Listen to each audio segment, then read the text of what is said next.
Okay, we're going to do a Disney-Pixar read aloud storybook for my nephews, Adam and Jack. This is Cars. The biggest car race of the year, the Dynaco 400, was about to begin. Cars of all makes and models packed the stadium ready to cheer on their favorite racers.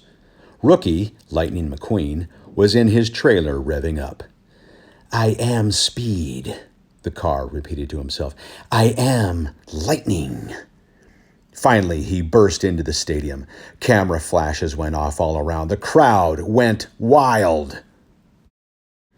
Meanwhile, the king, who had been the #1 champion race car for years, was at the Dynaco stage, surrounded by reporters. His sponsor, Dynaco, had made him famous, but it was time to move on. He was ready to retire, and this would be his last race. Chick Hicks was thrilled that the king was retiring. Chick was famous for two things: always coming in second and always playing dirty.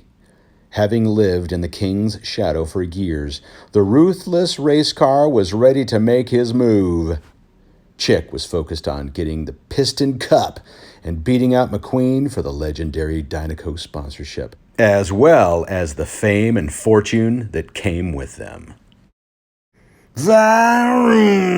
Soon the cars were off and racing. McQueen raced ahead and burst past Chick. Angrily, Chick bumped McQueen off the track. Moving quickly, the rookie got back into the race, only to face a massive pileup, purposefully caused by Chick. "Get through that, McQueen," Chick muttered as he headed in for a pit stop. Amazingly, McQueen weaved his way through the wrecked cars and took the lead. But while the remaining cars went to the pits, McQueen kept going. McQueen finally drove in for a pit stop. "No tires, just the gas," he shouted to his crew. It was a risky move. Too risky. During the last lap, McQueen's two rear tires blew out. The king and Chick quickly closed in on him. McQueen even stuck out his tongue to gain an edge. "It's too close to call," cried the announcer.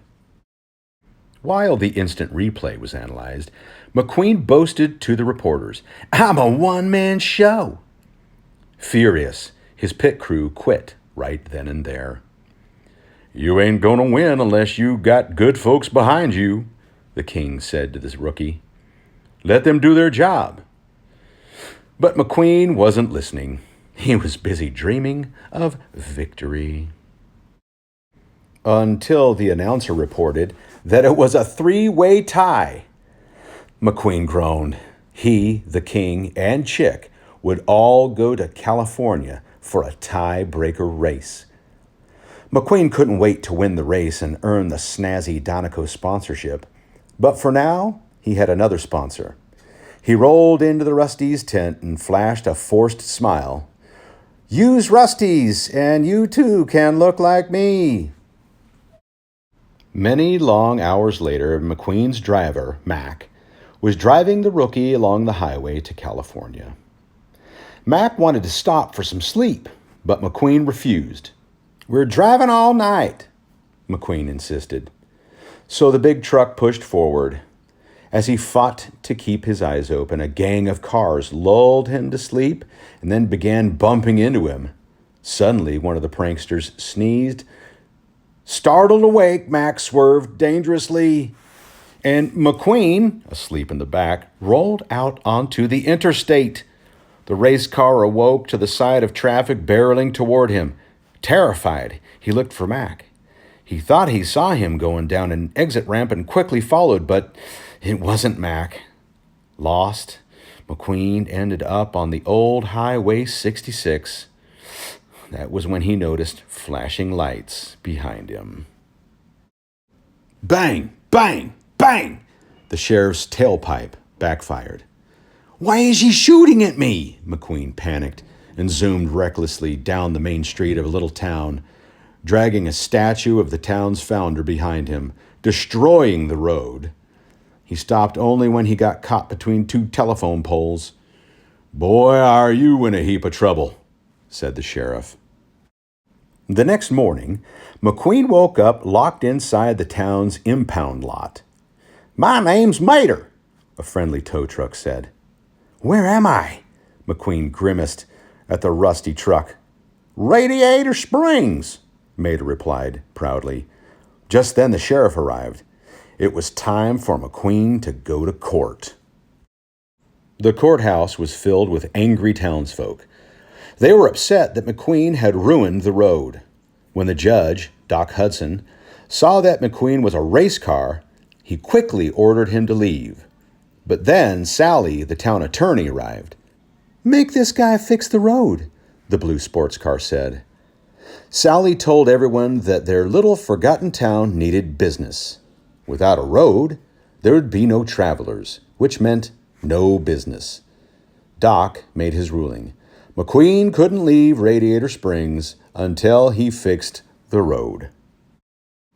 McQueen soon met Bessie, the massive road paving machine he would have to haul to smooth out the road. It was no wonder that when Mater took off McQueen's parking boot, the race car drove away as fast as he could, until he ran out of fuel. The sheriff had taken the gas out of McQueen while he was asleep. With no way to escape, McQueen began to work. When a minivan couple drove into town, the cars of Radiator Springs shifted into high gear. "Customers!" shouted Sally. The cars desperately tried to sell the visitors fuel, tires, new paint jobs, but the couple just wanted directions to the interstate. Later that day, McQueen heard a radio report that Chick was already in California practicing for the race. So the race car pulled Bessie extra hard for 1 hour, then announced that he was done. But the road wasn't done. It was a mess. "It looks awful!" exclaimed Sally. "Now it looks like the rest of the town," McQueen replied rudely. Insulted, Doc stared long and hard at McQueen. Then he challenged the young hotshot to a race. "If you win, you go and I fix the road. If I win, you do the road my way," he said. Out at the dirt track, McQueen took a quick lead. But when he made a sharp turn, he skidded into a ditch. "You drive like you fix roads," said Doc, looking down at the rookie. "Lousy."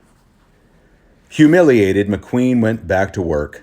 He scraped up the mess he'd made and started to pave the road once again. The next morning, the townsfolk awoke to a smooth, newly paved section of road. Even Doc was impressed. But where was McQueen?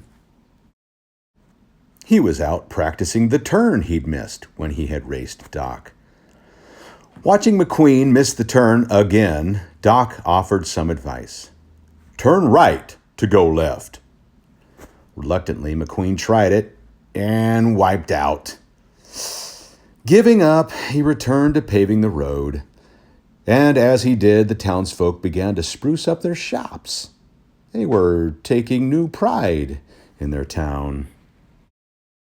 Suddenly, Red, the fire engine, sprayed icy cold water on the filthy, cactus-prickled McQueen. "If you want to stay at the Cozy Cone, you got to be clean," Sally said. She owned the motel and thought that McQueen might want to stay there instead of the impound. She was starting to like him and the effect he was having on the town. "You're being nice to me?" a surprised McQueen said. That night, Mater took McQueen tractor tipping for fun. Then the truck showed off his backward driving. "Maybe I'll use it in my big race," McQueen said about Mater's driving technique. "I'll be the first rookie in history ever to win it. We're talking a big new sponsor with private helicopters." McQueen even promised Mater a helicopter ride. "I knowed I made a good choice," Mater told McQueen. "In what?" asked McQueen. "My best friend," said Mater. McQueen smiled as Mater drove away. A best friend. When McQueen finally drove to Sally's motel, he discovered that she had overheard the conversation. "Did you mean it? That you'll give him a ride?" she asked, confronting him. "Oh, who knows?"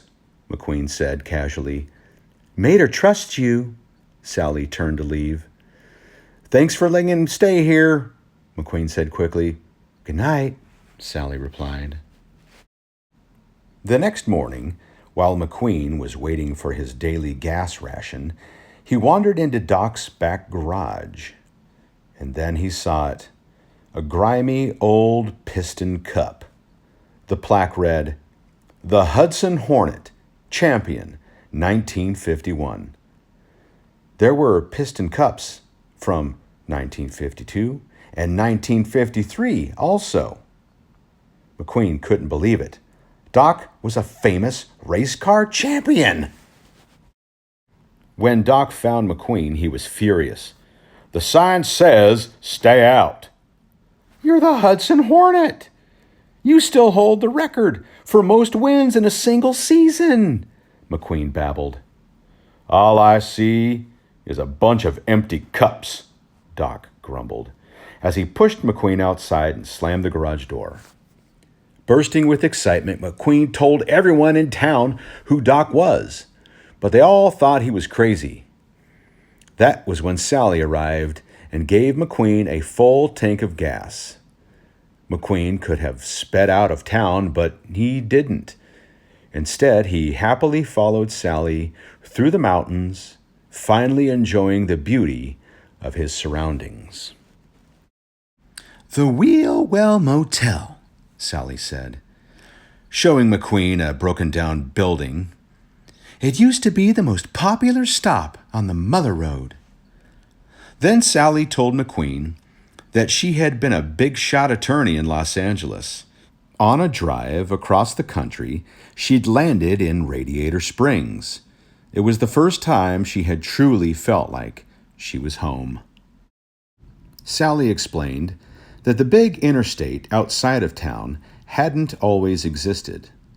Before, Highway 66 had been the main road, and in its heyday, it had been something special. Back then, cars didn't drive on it to make great time. They drove on it to have a great time. Then the town got bypassed just to save 10 minutes of driving, Sally sighed. "One of these days, we'll find a way to get back on the map." Later that afternoon, McQueen spotted Doc, wearing racing tires at the dirt track. Ducking out of sight, the rookie watched Doc maneuver effortlessly around the tricky curve that had given McQueen so much trouble. "Wow, you're amazing!" exclaimed McQueen. Doc turned without a word and raced off. McQueen followed Doc back to his office. "How could a car like you quit at the top of your game?" he asked. "You think I quit? They quit on me," Doc replied bitterly. McQueen listened as Doc told him about his big wreck. When Doc had recovered, the racing world had told him that he had been replaced by a rookie like McQueen. The next morning, a beautiful, newly paved main road stretched from one end of Radiator Springs to the other. "Good riddance," muttered Doc, happy that the race car appeared to have finished the job and left town. But McQueen hadn't left.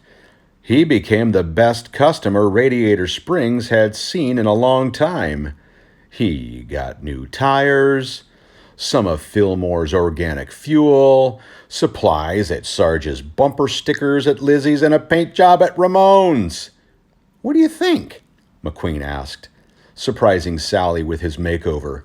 "Radiator Springs looks pretty good to me." "It looks like you've helped everybody in this town," Sally said gratefully. On McQueen's cue, the shopkeepers turned on their newly fixed neon signs, just as they had done in Radiator Springs' heyday. It was time to cruise. Everyone slowly and happily drove up and down the street. It all seemed close to perfect. Until a wall of headlights approached the town. "We have found McQueen," boomed a voice from a helicopter. Crowds of reporters swarmed the small town. "I'm sorry I lost you, boss," a relieved Mac said as soon as he had reached the rookie. And on Mac's speakerphone, McQueen's agent, Harv, told him to get to the race fast. "Get out of Radiator Stinks now, or Dynaco's history." Fighting his way through the reporters, McQueen found Sally, but he didn't know what to say. "I hope you find what you're looking for," Sally told him. She turned and disappeared into the crowd. "Sally!" McQueen called after her, but it was too late. Sally was gone, and the reporters were closing in on him. As Mac pulled out of town with McQueen, the reporters followed, except for one, who stopped to thank Doc for calling her. Sally was stunned. "You did this?" she asked. "It's best for everyone," replied Doc. "Best for everyone or best for you?" challenged Sally. Radiator Springs was quiet once more. "I didn't get to say goodbye to him," Mater said sadly. Everyone but Doc went home silently and turned off the lights. The hope and happiness that had filled the air that night were gone. Doc felt ashamed as he realized how much McQueen had done for their town.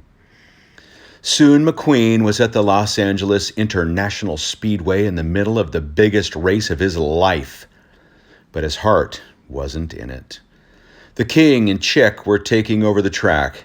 McQueen couldn't stop thinking about Sally and the friends he had left behind. Suddenly, he found himself headed straight for a wall. As he recovered, McQueen heard a familiar voice over his radio. It was Doc. All of McQueen's Radiator Springs friends had come to be his crew. And when the fans saw that Doc, the fabulous Hudson Hornet, was the crew chief, they gave a roaring cheer. Doc focused on McQueen. "If you can drive as good as you can fix a road, then you can win this race with your eyes shut," he shouted. McQueen took off with new determination. When Chick bumped him off the track, he used the turn right to go left trick. He even drove backward like Mater.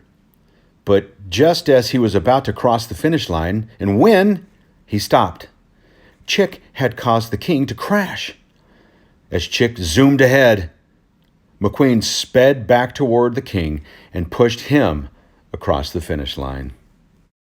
Chick finally won his Piston Cup, but the fans booed him. McQueen joined his friends at the Rusty's tent. He had never felt happier.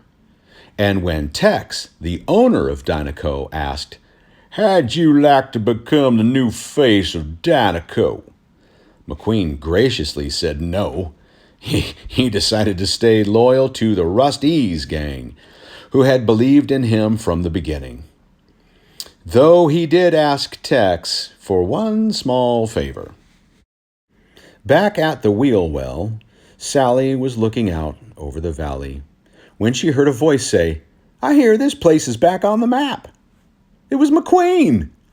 "There's a rumor floating around that some hotshot Piston Cup race car is setting up his big racing headquarters here." The two cars smiled happily at each other. That was when Mater came flying by in a Dynaco helicopter. "He's my best friend," McQueen said, laughing. Sally smiled. The cocky race car had finally learned about friendship. And he learned that life was not just about being fast, but also about slowing down to enjoy things.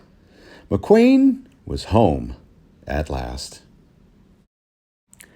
Obviously, this book is based on the movie Cars by Disney and Pixar. It's adapted to this book by Lisa Marsoli, illustrated by Disney story artists, designed by Tony Fiello and Disney's Publishing Global Design Group. Copyright 2006, Disney-Pixar, Random House, New York.